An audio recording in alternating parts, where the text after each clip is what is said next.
guys? It's Alex Torelli. Welcome back to the Hand of the Day. Rennick, today's question comes from Rennick. He writes, I'm finding that I'm not as excited about or passionate about the game as I once was, and your video creative solution really resonated with me. Thank you, Rennick. He attributes this lack of creativity and passion to a downswing that he's experienced throughout the past year. That'll do it. Combined with poor bankroll management and overall money management. All this has put a damper on my confidence as a player. Rennick, first thing, I'm going to digress for a second and tell you to watch my video on how to manage your money and grow rich. It talks all about bankroll management, so definitely check that out. He goes on to say, I am 24 years old and I've been a professional poker player for several years now since dropping out of college. He has a 3K bankroll. And he's been struggling to make ends meet, and he feels the pressure now of the real world caving in, which is very real, I understand. And he's considering getting a part-time job, although he's not really excited about it. After all, who is? Ultimately, he says at the end, I want to travel abroad. He lists a bunch of places: Thailand, Bali, Indonesia, New Zealand, Brazil. Cool spots. And some Euro countries. And he wants to be a digital nomad, he says, playing online poker to have his main income source while he travels to different countries.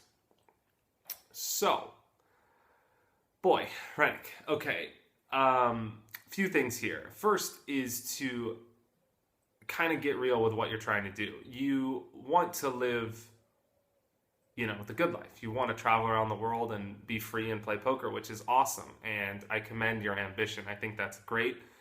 And I believe with hard work and discipline, you can make it happen. But be prepared for what you are trying to do. You're trying to do something that's badass, man. And you're trying to really make it in the best way that I believe a poker player can. And so get real about the sacrifices that you're going to need to make your dream a reality. Okay, so shift that perspective if you haven't already, and try and think about the things that you can possibly do, and the time this process is going to take to get where you want to go. It may take 6 months or a year.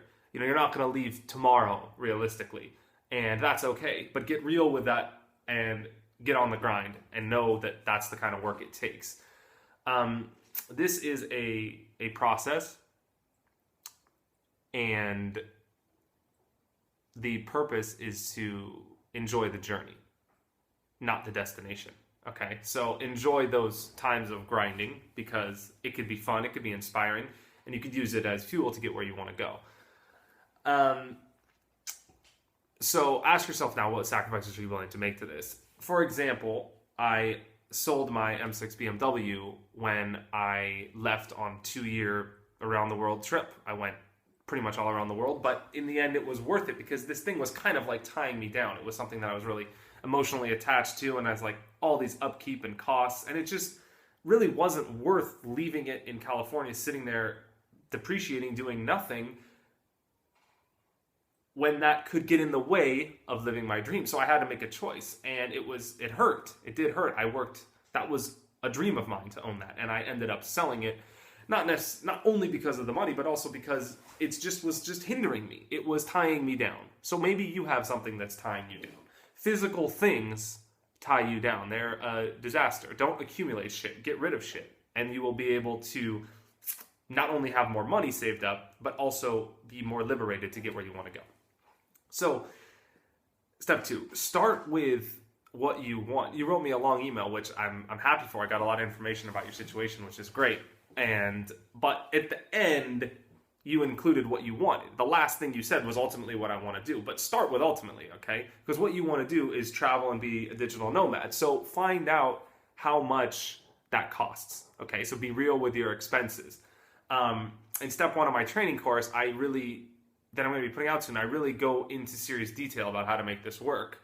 But for now, here's some advice from that I think is going to be really practical, and here's really what you need to know. There's 2 things that are ultimately going to determine how you're going to make this work. It's time and cost. Okay, so when you say you want to travel around the world, I understand that you might not know exactly how long you want to do that for, but right now it's a bit vague in your mind. So why don't we set something concrete down so that you have a tangible thing to work towards. So pick a time frame, okay? Pick the most exciting things for you, the most inspiring things. And let's say you want to do it for, I don't know, let's say you come up with 3 months.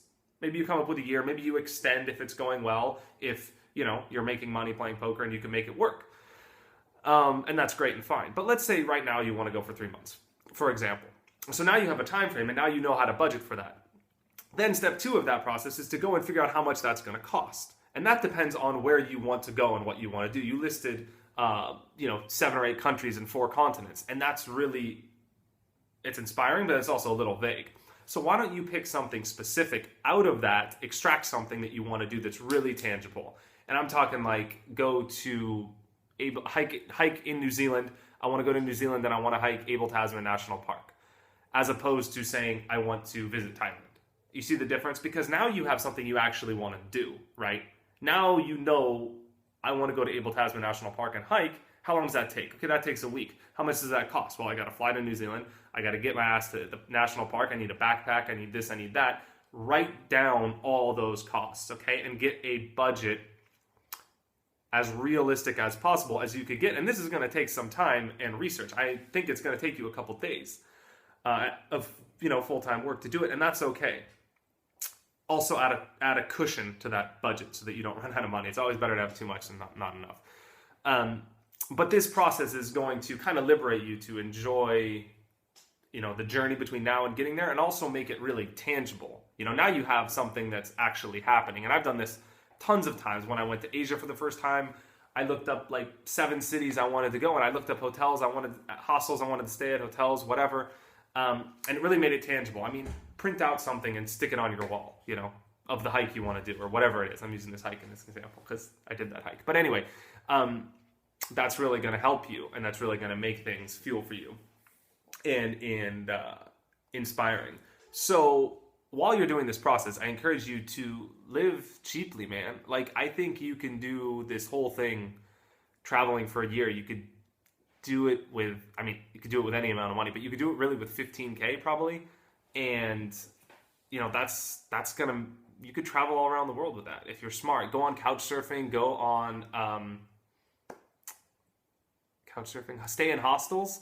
And it's awesome, man. You're young and wild and free. Live it up while you can. And just, there's a time and place for 5-star hotels, but you can do it in a way that you're not going to be able to do it. You're not going to want to do it when you are older. So live it up now and do it cheaply and work with what you have. And it's going to be an awesome experience. You're also going to get to experience way more of the culture, learning through the people that you meet while you're there. And that's part of that engaging experience. And, you're going to build friends in different parts of the world for life. And that's awesome. So now let's talk about your job, okay? Because now with 3K, you got to be a little practical, okay? Now you know what to do. How are you going to do it? You can't do it with 3K. So I'm not sure what you're going to have to do, what this part-time job is, or how much you're going to make, depending on, your budget that you come up with also. And depending on how much stuff you liquidate. Maybe you have some assets. Maybe you have a car that you don't need. You don't really need a car, man. I don't have a car. So maybe you could get rid of some stuff and that's going to add money to your bankroll. But do what you got to do with the job for now. And maybe that's something that you're going to have to suck it up and sacrifice. But with that goal in mind, if you work for 6 months or maybe for a year, you're going to build up that savings. And once you know how much it is to save, it's really going to make it easier to make those daily sacrifices to save it. And it is going to make it easier to go to work every day. So you're going to want to save, maybe 3K to grind with, keep that bankroll, and then maybe save up 5K. And I would say to start before you're ready. If you know that for a year it's going to take you 15K, why don't you leave with a 3-month bankroll? You put all the money aside, you go away for 3 months, and you try and make it work, and if it goes well, you extend. I would also say, as a long-term thing, to think about what you really want to do. And you maybe want to find ways to make money online, or to think about jobs in a different way. Okay, your goal is to take your business and your life with you. So you don't want to invest too much into something that is going to tie you down, right? So this job, you really have to look at it like temporary, and that's going to make that process easier because you're getting your ass out of there when you get to your goal. Because now you have a goal, now you have somewhere you're going. So, and I don't know what you could do online as a business. Perhaps you could sell your skills or services. I don't know, but think outside the box. Okay, you need to start thinking about job and economy in a different way than you perhaps have in the past if you're going to want to make this work long term. The last thing I would say is to read Vagabonding by Ralph Potts. It's an incredible book. It's really inspiring, and it really has a lot of practical wisdom for the nomad. And I think it's really, really cool. And it talks about living cheaply and all the things you could do. And it's kind of like makes you realize that there's this whole community of people out there that are living outside the societal norms, and that it's okay, and that it is easier than you think. It's just a matter of priority. Okay, that's huge. Rennick, I just acted. Now it's on you. Peace.